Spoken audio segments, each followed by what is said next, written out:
Eccoci qua, buongiorno, buonasera, buon pomeriggio, Pronti? buona mattina a tutti, buonanotte anche perché noi siamo in una dimensione atemporale Ecco, per quanto perennemente inseriti nel flusso delle cose. Allora, siamo al giovedì 9 aprile e ti ho tirato giù dal letto a bastonate, carissimo Max, mi sembra di sì, capire. Mi sembra di capire, visto che qua gli orari sono tutte cose relative, parziali. Comunque, Max, abbiamo tante belle cose delle quali parlare. Ieri pomeriggio, cioè praticamente adesso, c'è una notizia che poi ti giro subito. Ma tante ecco. altre cose mi hai dato da pensare scrivendo tu sulle varie testate per le quali scrivi e tutti coloro che ci seguono, se vanno a farsi un giro sulla pagina Facebook della radio, hanno tutti i link alle testate per le quali scrivi, più Sì, i due libri, perché siamo partiti dagli schiavi e siamo piombati in un pandemonium. esattamente. Siamo partiti dagli schiavi in tour e siamo arrivati all'inferno tour, al pandemonium tour, Beh. che ricordaci un attimo, Max, quando è la prossima data, perché nella atemporalità Domenica, ci confondiamo. Domenica questa. domenica a Tolentino, sì, Domenica questa a prossima. Tolentino, Alle domenica ore? anzi 12, Alle ore? 17, 17. Dove esattamente? A A Tolentino dove? Tolentino, Palazzo, adesso qua te lo dico perché io poi mica lo so, Mm. dove vado a parare, come diceva Zoff. Ma mica lo so dove vado a parare, se vuoi. Certo, Eh, se non lo sapeva lui, figurati che faceva il no, non lo portiere. sapeva neanche lui Eh, e non lo so neanche io, quindi Palazzo del... delle paure, no, quello è Alecco. Mm. Ah, non lo sapevo, no, perché io adesso sto smanettando qua, come vedi, ma siccome ci sono sempre queste cose che il computer dovrebbe dialogare, ma non dialoga niente, col telefono c'è questo dialogo che non dialoga e quindi io non mi... posso dire però che la settimana dopo sono a... allora, Piazza della Libertà, Palazzo San Gallo. Palazzo San Gallo, Tolentino, Palazzo San domenica, Gallo, Piazza domenica. della Libertà. E la settimana dopo sono a Cesenatico, Sì, con Andrea Tosato. che mi presenta il Tosato, mi Sì. presenta il mio caro amico Andrea Tosato. Mm. Quindi adesso siamo Per chi non lo curiosi. conoscesse, Andrea Tosato lo recuperate anche lui su YouTube ed è molto Sì, semplice. sì, sì, Tra sì, l'altro sì, mi sì. sembra travolto da rogne e da querele, da minacce anche lui. Ma sai, ci sono tutti questi personaggi che fanno le querele a Perché, diciamolo, migliaia. lui si sta occupando, tra le varie cose, anche della famosa vicenda di Garlasco, no? E se ne sta occupando Sì. non da giornalista professionista e quindi in maniera efficace, in maniera Sì.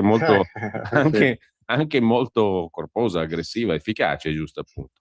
E questa sua efficacia, non essendo un giornalista e quindi fuori dalle logiche bieche e schifose che governano questo mestiere, gli sta portando un bel po' di rogne, se non sbaglio, no?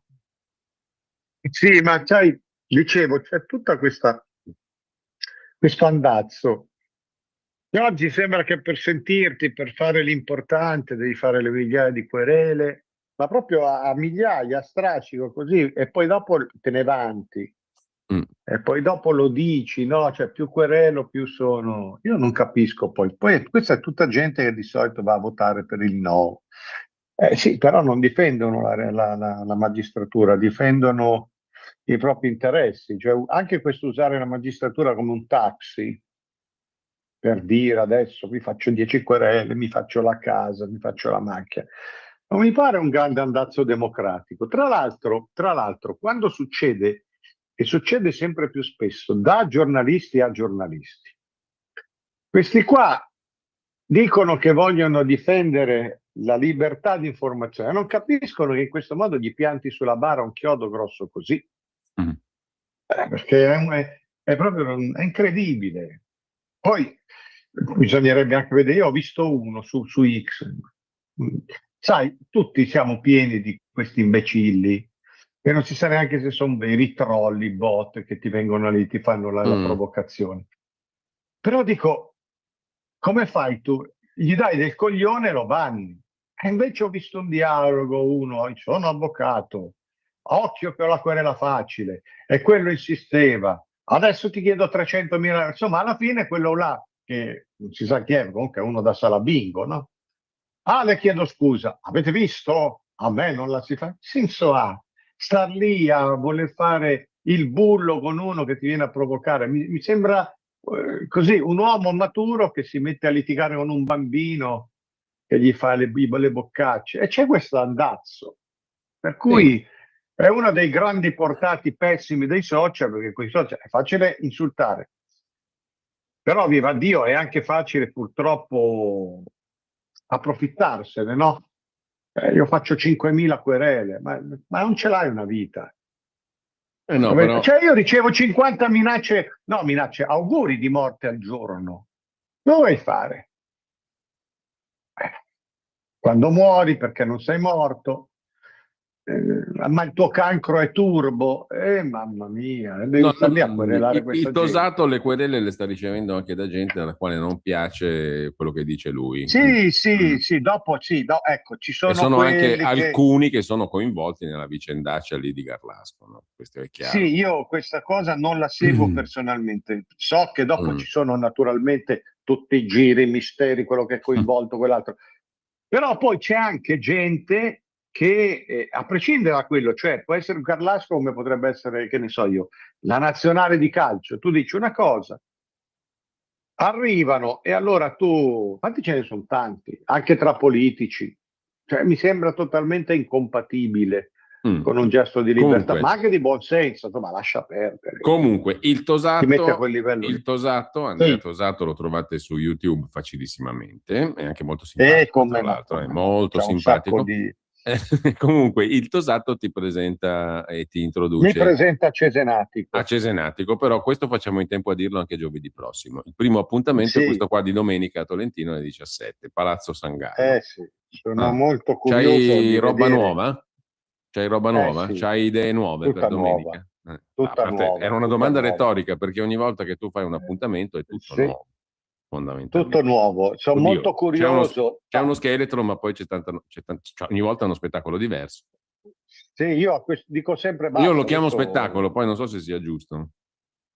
io lo considero uno spettacolo. Mm. La dimensione è, poi bisognerebbe intendersi sul significato spettacolo, vuol dire qualche cosa che ha una dimensione teatrale, e questo ce l'ha, e che dovrebbe indurre a delle... Io non voglio tanto indurre a delle riflessioni o a delle prese di verità, vorrei indurre delle emozioni. Per indurre delle emozioni però lo Mm. faccio parlando del peggio, perché non mi va di essere consolatorio, e mi accorgo che più lavoro su queste cose e più ci prendo. Cioè, in queste ore qua io ero sommerso di gente isterici, tutti fuori. Ah, allora è finito il mondo perché sai che Trump aveva fatto quelle Sì, minacce, no? sì, Cancello. E la allora la gente civiltà. che ci ha creduto, Mm. allora qua è finito tutto. Sì, dicevo io, speriamo, insomma, che ci siamo anche un po' rotti di vivere così, ma non succede niente. Poi se fosse successo avrebbero detto che era una delle mie cassandrate, no? Ah, vedi, sei tu. Ma tanto non era rimasto più nessuno ad ascoltare, quindi io vivevo, anzi morivo tranquillo. Però voglio dire, eh, io l'ho detto anche qui diverse volte, cioè non vedo per quale ragione dovremmo continuare questa consolazione ottocentesca, novecentesca, per cui alla fine l'uomo la spunta, l'uomo torna sui suoi passi. No, cioè, secondo me è possibilissimo, adesso stavolta è andata così, insomma, Mm. minacce, Bluff. però secondo me non è affatto detto che l'uomo questa volta si salvi, perché ormai la tecnologia ha fatto un salto di qualità nella distruzione che è Qualcuno si salverà. inusitata e Non è irreversibile. che periscano tutti, qualcuno si salverà. No, non credo, ma può anche darsi che in realtà si possa andare verso l'autoestinzione, perché oggi con un drone nucleare anche un bambino lo può pilotare. Basta un drone e tiri giù una città. Io tiro giù, io tiro giù una città col drone, tu mi tiri giù la città col drone, cioè si fa presto, si fa molto presto. Poi, siccome mi pare che questi qua sono tutti dei dementi da una parte e dall'altra, ci sono i nuovi faraoni che dicono adesso mi prendo un pezzo di mondo, me lo metto in tasca, voglio la Groenlandia, voglio l'Ira, mi prendo tutto il petrolio, quell'altro voglio, sono dei finanzieri, tutti, che si sono presi la politica. E allora da finanzieri appaltano c'è un alla aspetto... politica le norme repressive che schiacciano. Sì, però c'è un aspetto che tu hai vissuto, vivi di parole, no? Anche noi viviamo di parole, perché il nostro mestiere ci impone di vivere di parole. E questa frase qui a me comunque mi ha colpito, chiamala come vuoi, prospettare la morte di un'intera civiltà, iraniana o non iraniana che sia, è una frase che colpisce. Poi uno può dire è una cazzata, è un bluff, questo fa il suo metodo, fa il suo metodo da immobiliarista per cui la sparo grossa e poi vado al sodo di quello che mi interessa a me. Però insomma, visto anche il potere di cui dispone. No, appunto, ma diamogli tutte le tare possibili, però dire questa notte se non vanno come le cose come dico io, eliminiamo un'intera civiltà. Butto giù, sì. Cioè, fammi capire, dobbiamo prenderlo sul serio questo qui o no? Sai, il problema è che si prende sul serio lui. No, adesso io rido, ma non c'è proprio quasi niente io da ridere. trovo gente che lo giustifica. Ha fatto bene. No, ho fatto bene perché, lui fa così, no? È il suo modo di fare le trattative. Piaccia o non piaccia, dice dobbiamo, no, perché piaccia o non piaccia dobbiamo stargli dietro, ma non mi torna tanto sta roba qua. A me non mi torna più, cioè dice no, adesso cancelliamo una civiltà. Allora, avesse detto cancelliamo una teocrazia, ma no, lui dice proprio cancelliamo una civiltà. Sì, poi arrivano pure certi uomini e donne timorati di Dio che dicono no, ma è giusto, fa bene. C'è anche chi commenta, ma questa qui è la sua strategia. Dai oggi, dai domani. No, la sua strategia politica è questa qui. No? In inglese tu la nobiliti dicendo shock and leverage, cioè praticamente sconvolgimento, sì, ho capito. Sparo la bomba e poi faccio leverage su quello che mi interessa a me. Però sto shock and leverage a me mi sembra una roba fuori dal mondo, questa roba qui. Cioè proprio inaccettabile sotto il profilo etico, elementare, umano, antropologico, chiamalo come vuoi. A me non mi pare che shock and leverage sia una bella strategia. No, anche perché dai oggi, dai domani, poi qualcosa succede davvero, cioè va a finire, qualcuno ti prende sul serio. Io mi stupisco molto di come questo qui venga preso sul serio e venga appoggiato, cioè ci piaccia o non ci piaccia, dobbiamo stare dalla sua parte. No, momento, piano. Quale parte?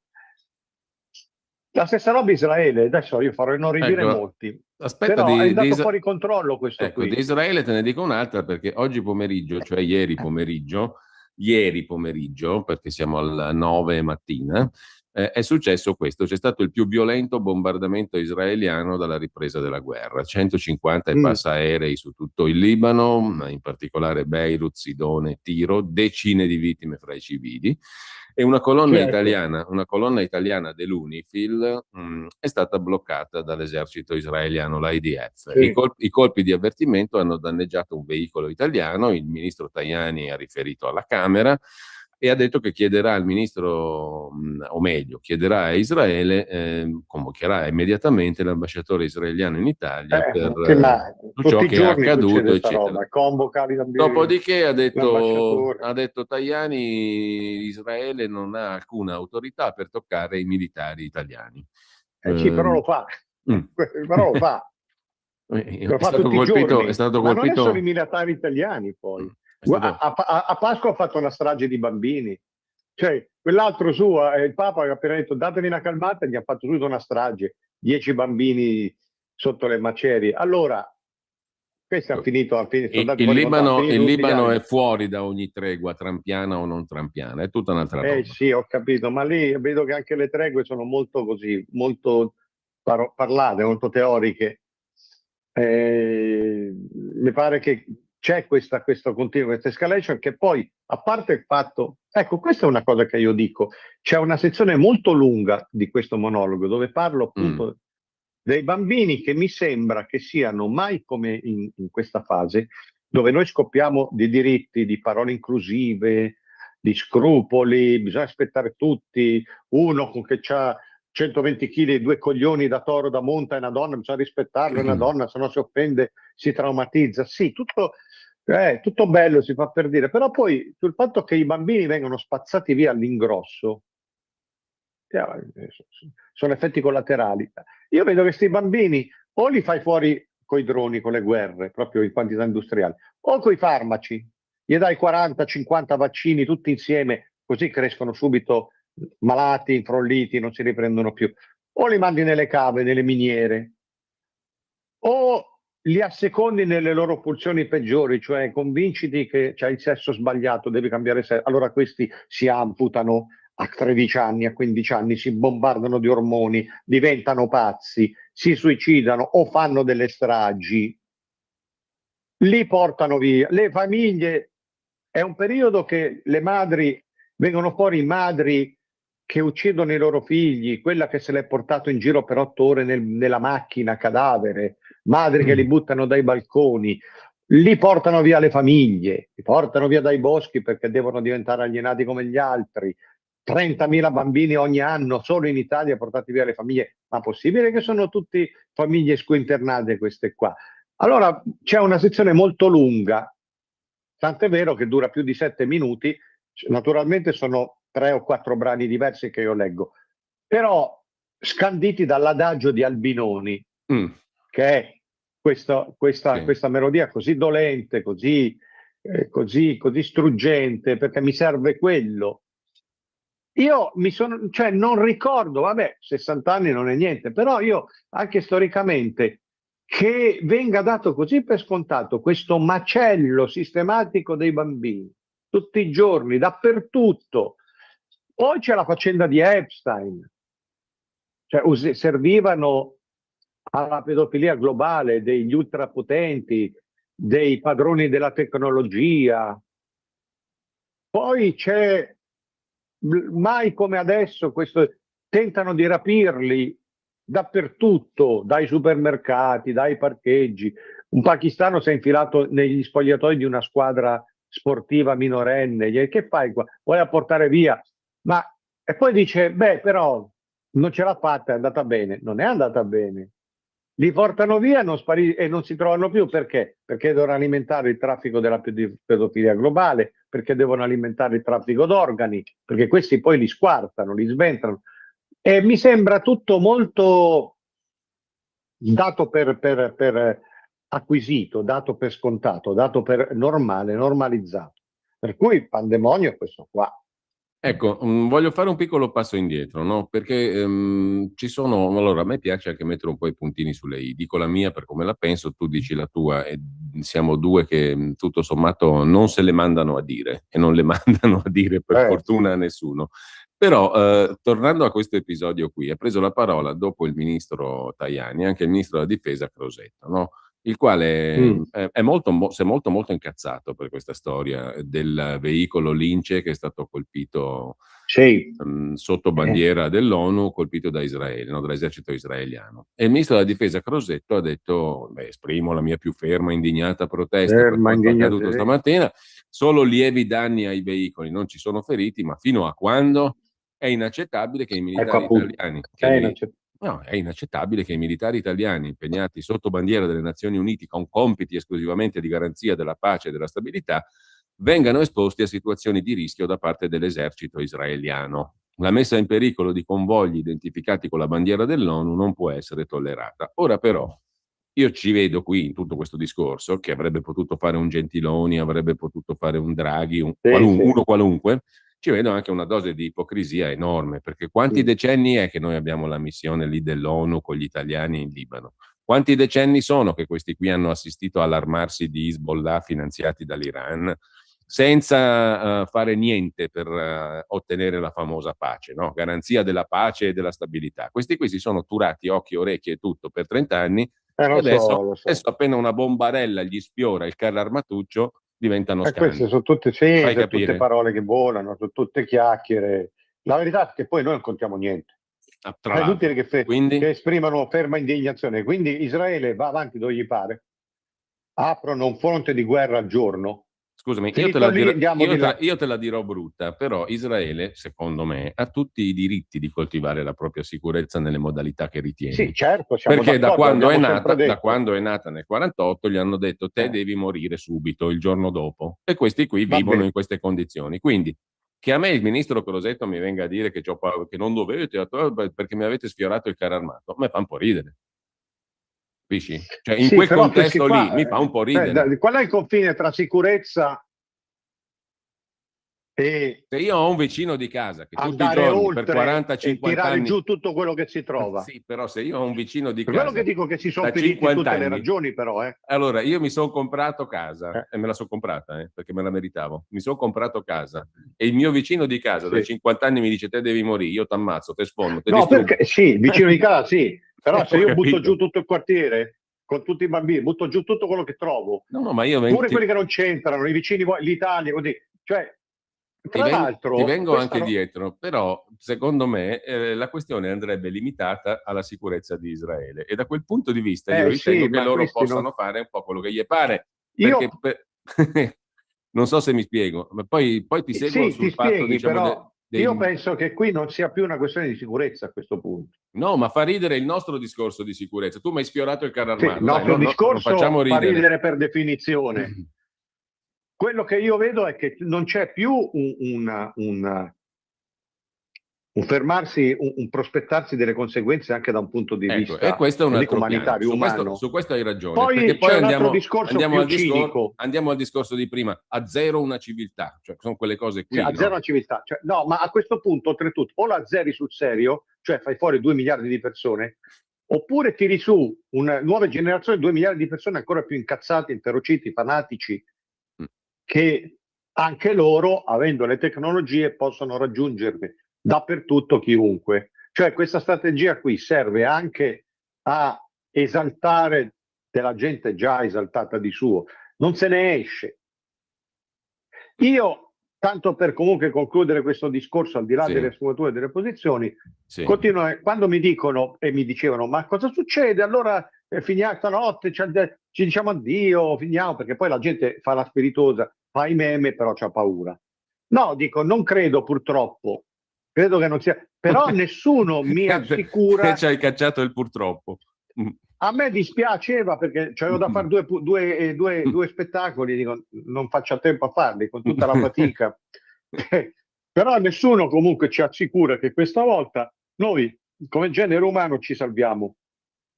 Non ce l'assicura nessuno, perché la tecnologia non è neanche più quella della bomba atomica.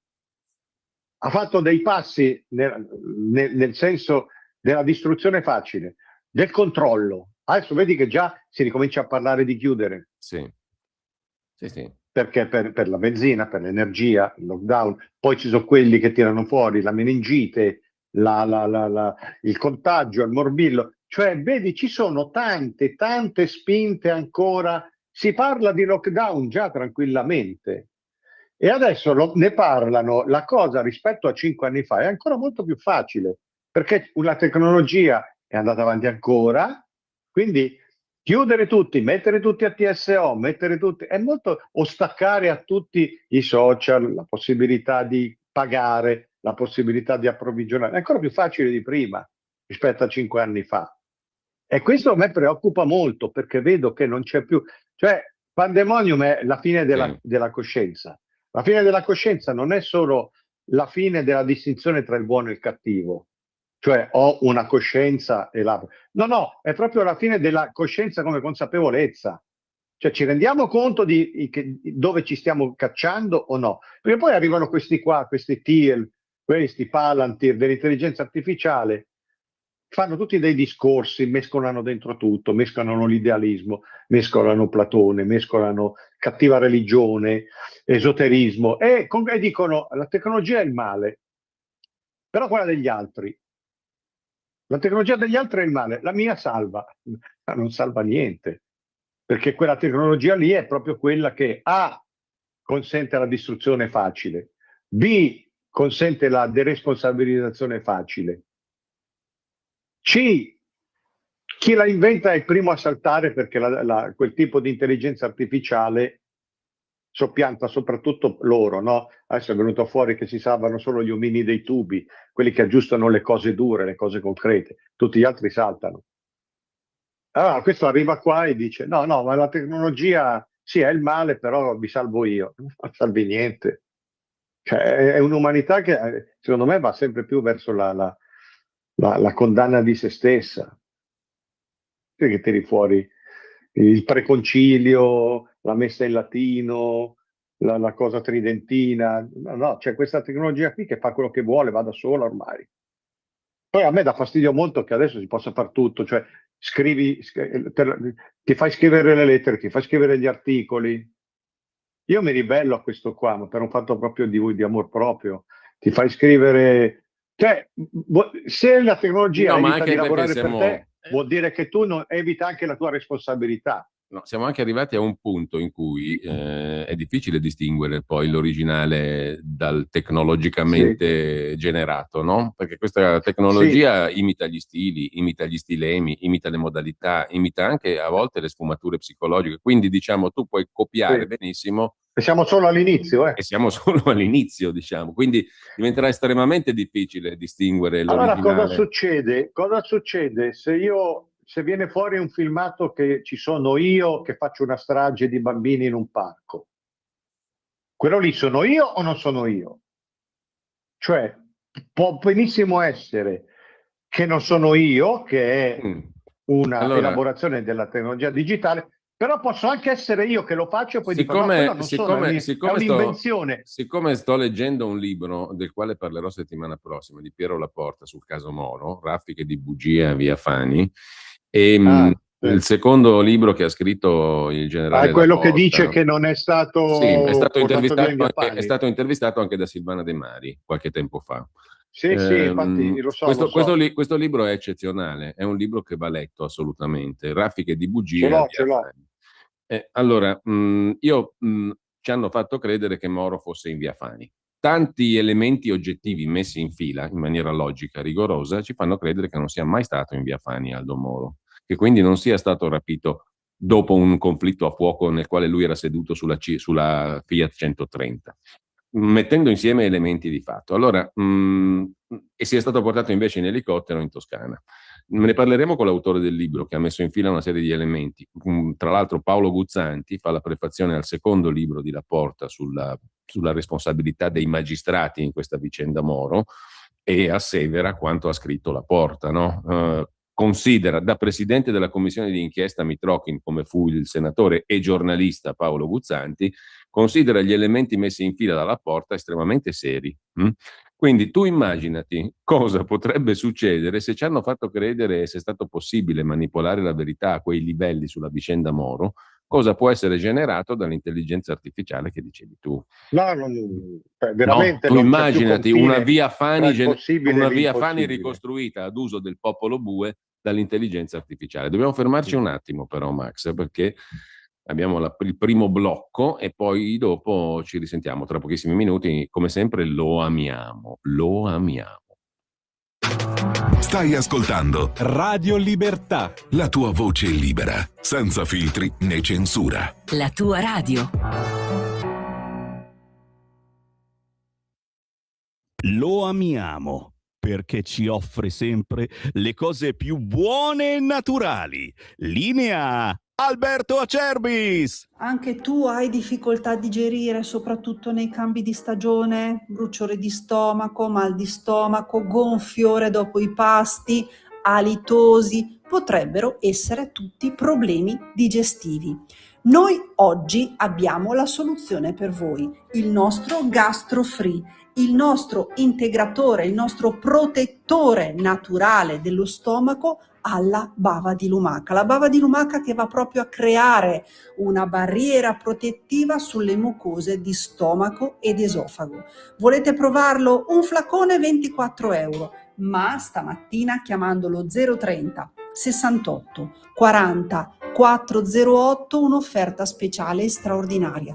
3 flaconi del nostro Gastro Free a 59 euro. E se dite ascolto Radio Libertà, trasporto gratuito e anche un o splendido omaggio speciale riservato solo per voi. Chiamate subito adesso lo 030 68 40 408 per dire addio a quei fastidiosi gonfiori, a quel bruciore dopo i pasti, a quel senso di pesantezza dopo i pasti, al reflusso, insomma tutte quelle problematiche dovute alla cattiva digestione. Chiamate adesso 030 68 40 408 per la vostra offerta straordinaria di GastroFree. E allora rieccoci qua. Caro Max, stavamo dicendo che immaginati un po', con queste sofisticazioni sempre più raffinate dell'intelligenza artificiale, cosa ti possono raccontare su Via Fani. Colgo l'occasione per citare questi due libri, poi ne parliamo lunedì con l'autore Piero Laporta, Raffiche di bugie a Via Fani e Omertà e bugie su Aldo Moro, magistrati sotto accusa. È una vicenda che conosci bene anche tu, sono anni che hai raccontato benissimo anche tu, Max, no? Non so se hai già letto questi due libri di Piero Laporta. Ho letto, sì, Raffiche di bugie l'ho letto. Ecco, cosa ne pensi? Non lo so, ci vado cauto. Su Via Fani non lo so. Perché io sai che mi sono formato molto sulla Summa Teologica di Sergio Flamini, sì, il quale su Via Fani non ha mai tradito dubbi quanto a collocazione dinamica, mentre invece su tutto il resto sì. Ovvero che i covi di Moro non fossero tutto tranne che Via Montalcini, o se non altro Via Montalcini ci è proprio passato, è una certezza. Dove c'era un bugigattolo di 1x3 in cartongesso. Sì, no, non è, ecco, che questo qui sia stato portato, abbia girato 4-5 covi è una certezza. Che sia stato ucciso nell'ultimo, che era nella zona del ghetto, che è vicinissima poi a Via Caetani, è una certezza. Che ci fosse un elicottero subito dopo, però, che girava da Via Fani, che ci fosse un elicottero che forse lo ha portato via, l'ha portato, non so se in Toscana o sul litorale di Focena, Marina di Palidoro, è una certezza. Cioè Via Fani poteva essere vicino anche per il fatto che in pochi minuti tutto il giro che riferito dai brigatisti, che questo andava fino a Via Madonna del Cenacolo, lì entrava sotto il passaggio del parcheggio interrato della Standa, cambiava dalla macchina al furgone, sono tutte balle. Invece è probabile che sia stato portato in Via Massimi, che è nella zona della Balduina, quindi lì vicina, e in Via Massimi dove c'era, tra l'altro, dove aveva casa Marcinkus, cardinale mafioso. E quindi, insomma, lì che le verità di Stato siano verità concordate dai servizi segreti con i brigatisti, in particolare con Morucci, poi avallate da molta stampa. Per esempio, una grossa operazione di disinformazione fu grazie alla Rossana Rossanda e alla Carla Mosca, che intervistarono Moretti, gli fecero dire tutte le balle che voleva in maniera geografica. Cioè, che lì veramente siamo al 10% di quello che si sa, è certo. Sulle altre cose non entro, perché prendo atto che ci sono anche questi dubbi qua. È una lettura che non è peregrina. Anche Paolo Guzzanti nell'introduzione al secondo libro ne dà atto. Tra l'altro Aldo Moro fu torturato, costo le rotte dall'autopsia. Costo le rotte, sì. Negato anche che questo. A Via Fani comunque ci fossero molte, poi può essere stato tutto, però che ci fossero auto dei servizi segreti che ostruivano il passaggio, che bloccavano il bar Olivetti, che era collegato anche quello a un fiduciario. Questo è certo, quindi qualcosa a Via Fani è successo. E che fu un'operazione condotta per le cose essenziali da professionisti, da sparatori super professionisti, questo è evidente, no? Non certo quegli scalcagnati delle Brigate Rosse.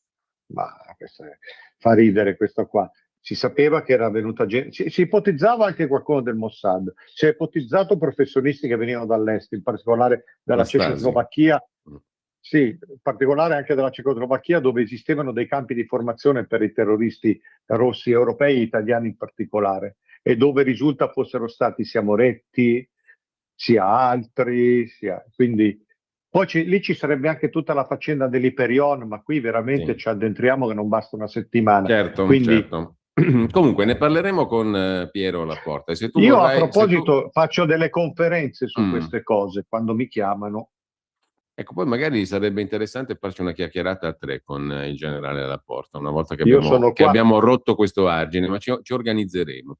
Però certo, Bene. stavo pensando a quanto realtà parallele false possano essere confezionate sempre meglio, in maniera Sì, sempre oggi più poi in maniera raffinata. molto sì. Il problema è quello lì. Noi siamo qui che parliamo adesso o è l'intelligenza artificiale che ci simula? Ecco, chi lo sa? Noi Questa cosa... andiamo a fare un crimine abietto e possiamo dire che non eravamo noi, cioè a me questo preoccupa. Altra cosa che metto nel monologo. Io poi vorrei avvisare che ho fatto anche un libro che si chiama Pandemonium, Sì, perché il certo. monologo deriva anche da quello. L'abbiamo un po' Perché citato se mi prima. date una mano su questo libro, perché Guarda, l'abbiamo un sai, po' qua, citato prima, però il lo so, lo il so. libro Pandemonium è quello che ha generato il nuovo tour, sostanzialmente. Sì, che Stavamo, poi va per conto suo, stavamo però... discutendo Ma l'altra comunque, settimana sulla sì, differenza fra questo però è schiavi. un tour, Mm, sì, mm. però questo è un tour che è sempre meno politico, cioè c'è la mia accusa c'è, però è un po' come la sto facendo qui,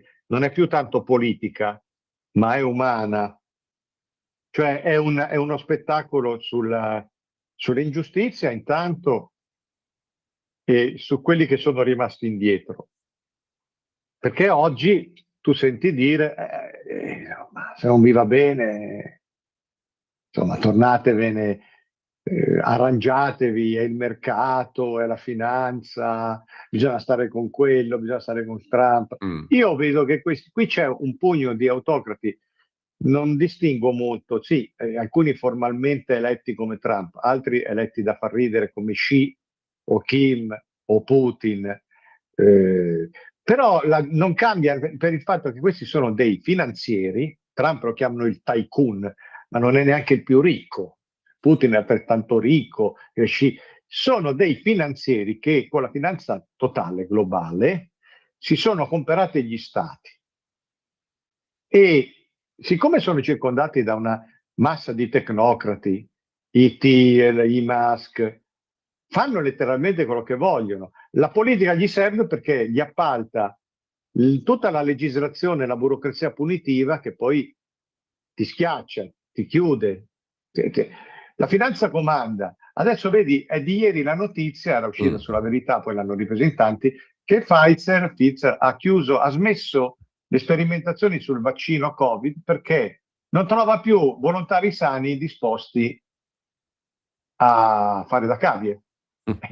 E loro hanno dovuto ammettere, quelli che poi mi dicono chi te l'ha detto che è stato il vaccino, fatti vedere un cancro, devi morire, sei un cretino. Io. E allora hanno detto, ma noi stavamo sperimentando perché noi facciamo sempre così.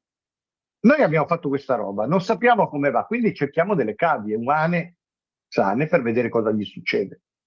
Allora la gente in America ha detto, no, grazie, dopo quello che è successo, che tutti dicono, quelli della... No, no, non succede niente, il vaccino fa bene. Hanno dovuto chiudere questo. È fin troppo facile concludere che il problema non è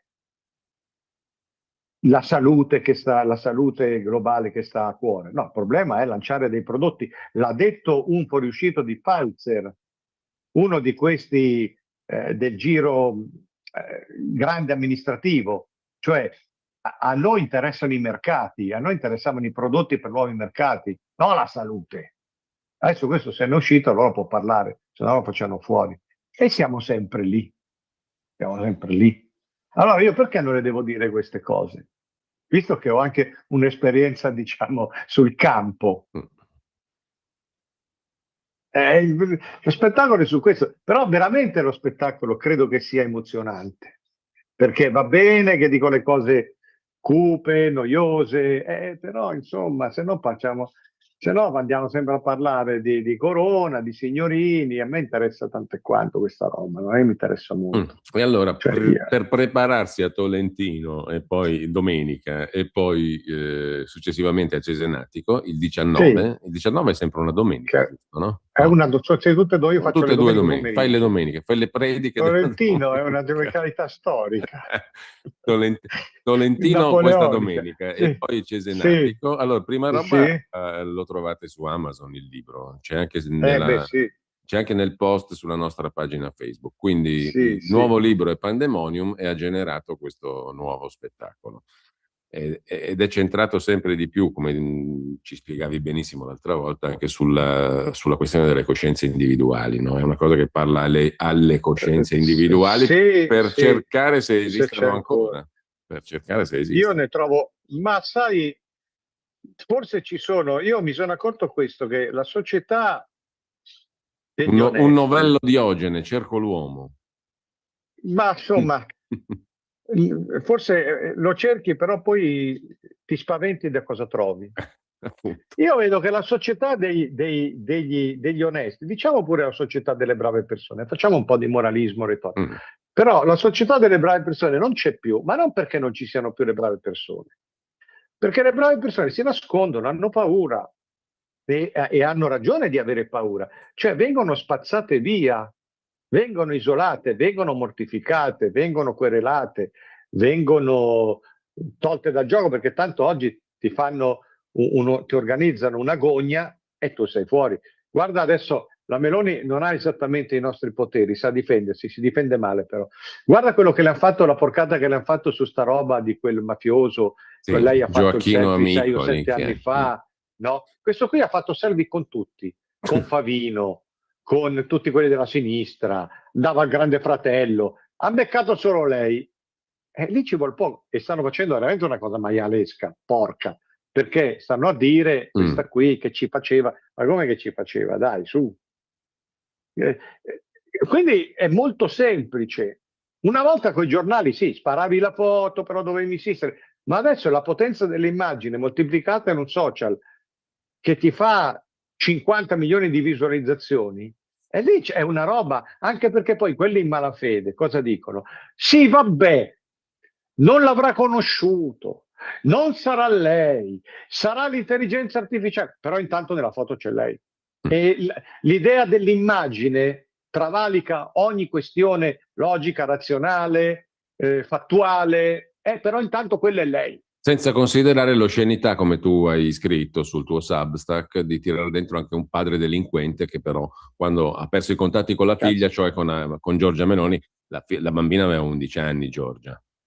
Cioè, questa qui mi sembra anche una disgrazia personale. C'hai un padre delinquente, ti molla, vi ripudiate in sostanza a vicenda, Sì. e anche ma lascia perdere queste cose. Ma possibile che tu, siccome credi di aver vinto un referendum, che non ho capito cosa serve, devi insistere in quella maniera? Cioè, questo non è informazione.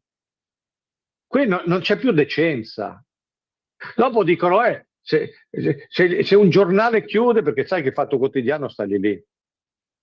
Quello è il Se un punto, giornale no? chiude è una Tu hai perdita per la democrazia, ma non è vero, ma tu chi l'ha detto? hai scritto che questa porcata qui contro la Meloni, Sì, dai. fatta dal Fatto Quotidiano, conta fino a un certo Con punto, report. no? Col report, Con report. ovviamente, gli amici della Pompeiana Esperta, tutto un giro di personaggi che poi sono serviti Sì, a dai. buttare una quantità di fango incredibile. A me ancora mi risuonano in testa quei colloqui amorosi fra il signor Report, il conduttore Ranucci, e la tizia che ha inguaiato l'ex ministro Sì, della cultura, no? Quel cucù cioè che si è dai, fatto inguaiare da questa qua. dopo questi Con vanno in una contiguità piazza. mostruosa. Ecco, ma perché tu dici questa roba qui, questa porcata, questo modo di fare schifoso conta fino a un certo punto, conta sempre meno? Perché intanto ne hanno abusato, cioè la virulenza c'è sempre e la portata, diciamo, l'effetto che può fare a un livello immaginario, quella comunque è lei, rimane, cioè il fatto dell'intelligenza artificiale e dell'immagine. Però questi signori qua, tutta l'informazione, e in particolare questi, ne hanno talmente abusato che oramai hanno stancato, hanno saturato, e difatti non sono più presi sul serio, ma questo giornale qua sta fallendo. Allora, non si spiega come mai questi qua, che sono contigui a uno dei partiti più grossi, no? Cioè questi qua dicevano che erano contro i poteri forti e sono stati la gazzetta ufficiale del governo Conte per 2 volte. Cioè il governo Conte che faceva i decreti per salvarli, tra l'altro. Dove stanno fuori dai poteri forti? Stanno in tutte le televisioni, alla 7, alla 9, a Mediaset, alla Rai. Quindi, perché è il solito discorso dei procuratori, no? Come con la nazionale di calcio, sono messi lì, sono imposti. Meno la gente li gradisce e più stanno lì, perché c'è tutto un discorso politico, di contiguità politica e con i procuratori. Sono anche abbastanza squalificati, perché se tu vai a vedere, cioè, è anche vero che si vive di reputazione nel senso di credibilità, e questi signori non hanno uno straccio di credibilità. Insistono in un modo che è canagliesco, che è anche infantile, perché quando uno, per fare una vignetta, fa vedere la Meloni che si masturba sotto le coperte perché non ha un uomo e tira in ballo la figlia che la chiama, Vabbè. cioè non si riesce neanche a commentare. E questi signori stanno chiudendo. Hanno chiesto gli aiuti di Stato al governo Meloni. Al governo, non è che la Meloni è autorizzata a non darglieli, è una legge dello Stato, legittima, si sfrutta. Però questi qua sempre con quel sussiego, no? Lo chiediamo, ma noi non siamo come gli altri. No, no. siete anche peggio. Siete peggio. E però c'è questa cosa qua, che trasmissioni non fanno credibilità, follower non fanno lettori e prime donne non fanno un giornale. Cioè, questi qua sono sempre in tutte le trasmissioni, si vantano, io sono potente di qua, io sono conosciuto di là. Allora come mai il giornale va a fallire? Però la Non vi leggono. redazione del giornale non è tanto contenta. Ha fatto questo comunicato dove praticamente mette dentro la qualunque, cioè dice che non ci sono strategie, che non c'è un tavolo di confronto, fa capire che questi sono trattati come pezzi da piedi. Cioè l'idea è che il giro dei televisionari ragiona per conto suo, agisce per conto suo, e quelli che poi confezionano il giornale sono trattati meno che pezzi da piedi. Questo ha voluto dire il comitato di redazione.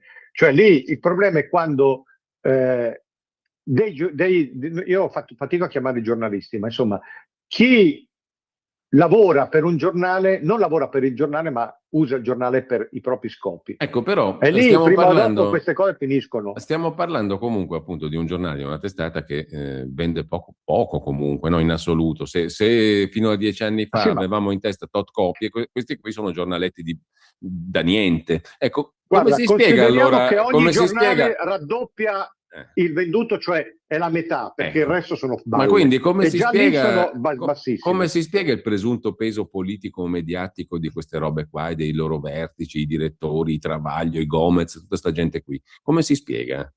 Poi tu mi stai scrivendo in questo pezzo che è un peso mediatico eccetera fatto di nulla, è fumo che si sta... È fumo, ma perché sono funzionali ai partiti. Cioè il fatto è un tutt'uno col Movimento 5 Stelle. Quindi la logica è quella del potere politico. Loro adesso disperatamente cercano di tirare un altro anno, perché dicono: se fra un anno la Meloni salta e Mattarella, che durerà per almeno altre 40 legislature, lo sappiamo, e nomina Conte, noi siamo a posto. Io non credo che abbiano un altro anno, però la logica è quella lì. Ma te lo vedi ancora all'orizzonte il Conte 3? Il terzo governo Conte? Io lo vedo, sì, lo vedo purtroppo. E vedo anche questo, cioè intanto loro sono Conte è il più interpellato in questo momento anche in Rai, perché in Rai ha voglia di chiamarla Telemeloni. In Rai, sì. Rai e in Mediaset. Sì, dappertutto. La Rai, la Meloni ha infilato molti dei suoi, però quelli che comandano ancora, quelli che fanno fanno i telegiornali, le notizie, l'agenda, sono quelli di prima. E lì, se tu vai a vedere, puoi contare, fare un conto proprio di timing, di tempo, però anche di qualità. Cioè, Conte 5 Stelle, come ha detto Conte, ci sono 3 o 4 servizi di Conte, poi c'è la Schlein, poi c'è Bonelli che non si capisce che peso abbia, e poi c'è la Meloni. Però la Meloni è sempre riportata, sì, in maniera istituzionale perché è il capo del governo, eccetera, però anche su questa faccenda della fotografia col mafioso, sì. Prima stanno dando spazio a quello che dice Conte, deve chiarire, deve dimettersi, deve vergognarsi, deve fare quello. Insomma, sotto schiaffo.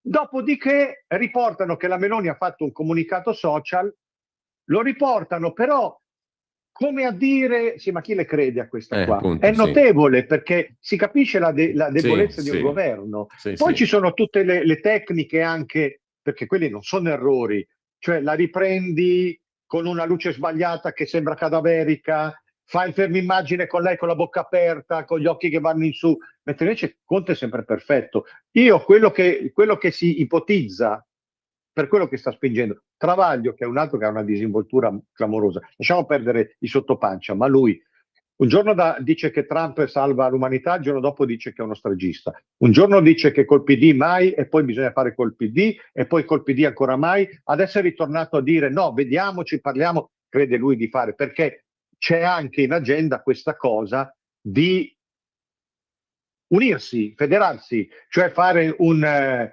PD stelle, naturalmente sotto la guida di Conte. L'idea è anche quella. Lo faranno, poi si accorgeranno che quindi per dirla, sì, brutalmente, sì. Max, Conte è più vicino, molto più vicino a Mattarella di quanto non sia a Giorgia Meloni.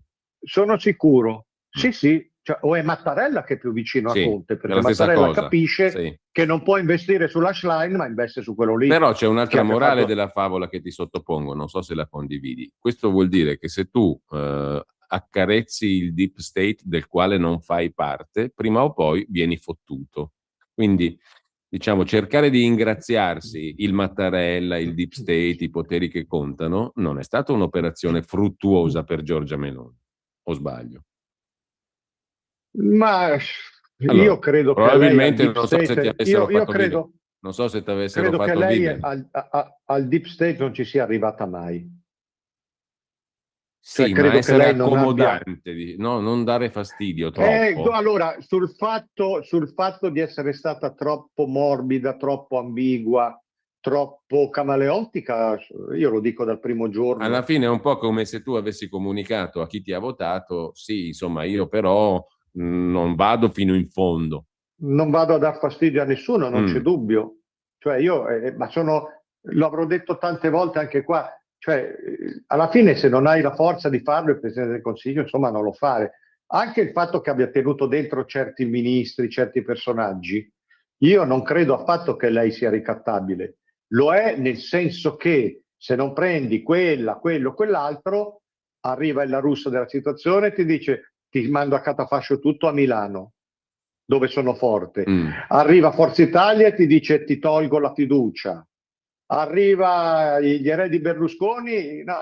Senti, a proposito di personaggi, scusami se saltabecco un po', ma ci mancano pochi minuti e vorrei toccare qualche altro tasto. Allora, intanto voglio ricordare a chi ci segue che su Il Giornale d'Italia, nicolaporro.it e il tuo Substack, substack.com, cercate Max Del Papa e lo trovate, c'è tanta roba. Ci sono tanti articoli interessantissimi dei quali non riusciremo a parlare certamente adesso, mancano pochi minuti. Però, a proposito di personaggi e di spie della situazione e degli equilibri di potere del quadro politico, siamo passati dalla pompeiana esperta alla ciociara esperta.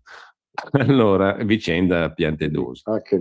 Allora, cosa ci dice secondo te questa storia? Perché tu ci hai fatto sopra un pezzo intitolato L'appoggio. Cosa ci racconta questa vicenda, in sintesi, dal tuo punto di vista, Max? Secondo me racconta due cose. Una che, e anche questo a costo di sembrare populista, patetico, retorico, io ne convinco sempre più, cioè la politica come attività è totalmente screditata. È una gintoneria e lo vediamo tutti i giorni di più.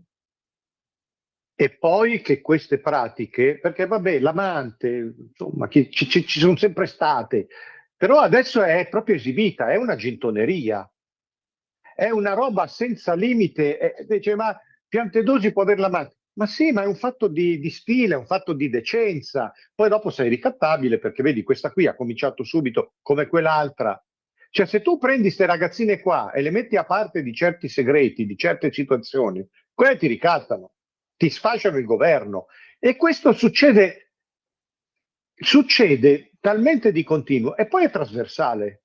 Perché noi nella stessa settimana vediamo questa qui che salta fuori, tra l'altro intervistata da uno di Atreio, non si capisce bene, e dice sì, sono l'amante di Piantedosi, cazzi suoi della sua famiglia, adesso sono l'amante. Sì, sembra quasi un fuoco amico, no? Per certi versi. Sì. Un po' difficile da capire, però. Dall'altra parte ci abbiamo O la un fuoco Salis scemo, trovata, diciamo, o amico scemo, non lo so come definirlo, però insomma, vabbè. e questo è così. Dall'altra parte ci abbiamo la Salis trovata in albergo con uno, pregiudicata lei, pregiudicato anche lui, giustamente, tanto per non, perché sennò pare brutto, no? E dice, ma questo che ci fa? No, si appoggia, è uno che si appoggia. Ma tu ti appoggi alle 5 della mattina? Io se mi appoggio in camera di un'amica alle 5 della mattina è perché mi devo appoggiare sull'amica, scusa, eh. No, a parte che te si la Salis, appoggiava. tu la Salis che stava con questo personaggio me l'hai messa insieme all'imam Pizzaballa in un articolo che hai fatto su Pizzaballa con la porra, con l'H, prego. il quale fa fuoco e fiamme e poi Con la ammette che sapeva già tutto. Sapeva tutto, cioè, è tutta una roba. Allora lì è tutto un appoggio, cioè tutto un giro. Mi sembra questa politica gaudente, ma sì, ma la politica gaudente c'è sempre stata perché il potere si sa, però è diventato un fatto di uno svacco. E allora ti dicono, e vabbè, allora, come allora? E allora sì, allora, e adesso anche questo qui casca. Ma può uno reggere un altro anno da ministro dell'interno come un'anatra zoppa? Non può. Oh, ma questo, tra l'altro, altra cosa che a me ha spaventato molto, non dico ha spaventato, cito Pasolini, però la cosa mi ha più che scandalizzato, mi ha quasi spaventato, negli scritti corsari. Cioè, viene fuori questa roba, questo foglietton, allora lei comincia a dire adesso, poi dopo, chi parla, lo rovino, denuncio tutti, perché lì. Lui ha subito dato in mano ai legali, chi parla, lo querelo, lo coso, gli mando la Digos, ma scusa, ma tu sei il capo della polizia, giustificati tu, hai un potere, hai anche delle responsabilità, non voglio dire come l'uomo ragno. Cioè, questo qui di fronte a una situazione totalmente imbarazzante dice, il primo che parla gli mando la Digos. Allora, a me sembra che queste democrazie ormai siano negate e rinnegate, siano democrazie sempre più negative, sempre più sudamericane, nel senso che non si vergognano più, non hanno più la coscienza di quanto sono implose.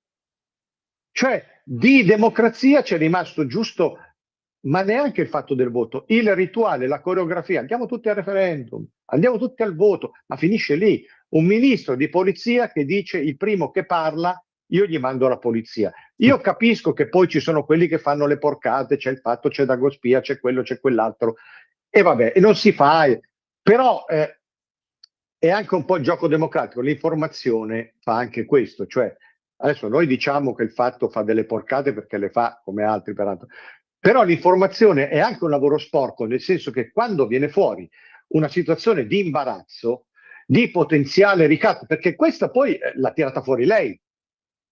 Questa è venuta fuori, ha detto sono l'amante di un ministro e adesso vi racconto tutto. Sì. Che deve fare un'informazione di parte avversa? Ci scava, c'è marcia, ma insomma, questo, cioè, dal Watergate... Mi sembra normale, comprensibile. Ma insomma, no? Perché vengono fuori anche così le cose. Il Watergate che cosa era? E tantissimi ne potremmo tirar fuori. No, questo dice, il primo che mi fa una domanda gli mando la Digos. Vabbè, ma cazzo, cioè, ragazzi, ma qui siamo veramente alla follia. E tutti dicono, vabbè, sì, no. Certo, allora, che tu metti insieme tutti i tasselli e non ne viene fuori una roba stabile, un quadro di quelli solidi. Lei, quanto dura la baracca, secondo te, per essere terra-terra? Secondo me, se non succede niente prima, va a finire a luglio, poi crolla. Dipende anche, guarda, cerchiamo di essere crudi, ma proprio crudi. Dipende quanto dentro la maggioranza, dentro Fratelli d'Italia fanno i buoni, cioè quanto la russa fa il buono, perché questo gli può far cadere il potere in Lombardia da un momento all'altro e lì succede un effetto domino. Dipende quanto gli eredi Berlusconi dicono a Tajani o chi per lui di stare dentro, perché basta tanto così. Cioè, il segreto di Pulcinella è che questa qui non ha potuto fare quasi niente perché per ogni cosa Forza Italia diceva se tu ti allarghi noi ti togliamo l'appoggio, la fiducia e tu vai a casa. Quindi dipende anche da questo, perché Sì. siamo sempre... Non mi si Vabbè. venga a dire che tutti i programmi Mediaset, dai talk show al Grande Fratello, sono pieni di gente. Allora, la emisari sensazione del fatto, di finale, coso. facciamo una somma. Abbiamo parlato di Aldo Per Moro, poi c'è me, stata Tangentopoli. Da lì in avanti io ho la sensazione che qua da questa palude non se ne esce mai. non Mi se ne sembra esce. sempre la volta buona e non c'è mai.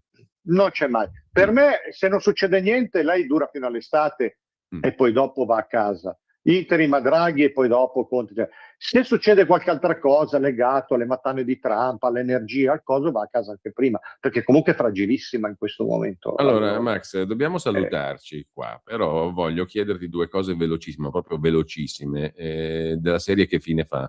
Che fine fa La famiglia nel bosco? Tu ci hai scritto in un articolo, hai detto, hai previsto, qui ci verranno fuori, faranno la serie Netflix, questo e quell'altro, però ci sono dei bambini di mezzo trattati oscenamente, comunque la Anche serie, lì, sì. no? Che gli fa? Questi bambini sono E infelici l'altra saranno per cosa, sempre traumatizzati. che fine ha fatto la professoressa scampata alle coltellate del soggetto che non si è capito ancora chi è? È un Maranza, non è un Maranza, è uno di qui, è uno di là. Credo che sia un maranzito, Eh.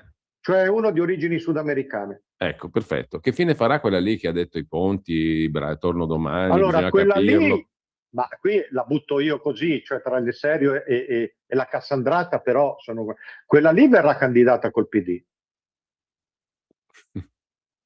Perché, sai, una che si prende una coltellata in carotide che per poco, per tanto così, e dice no, ma io sono contenta, gli voglio bene, più ponti, sta cercando la candidata.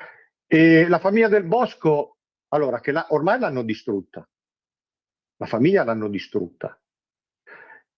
Io non so che fine faccia, cioè non ne escono da lì. Ti dico quello che spero. Cioè io spero che questi riescano a tornare in Australia.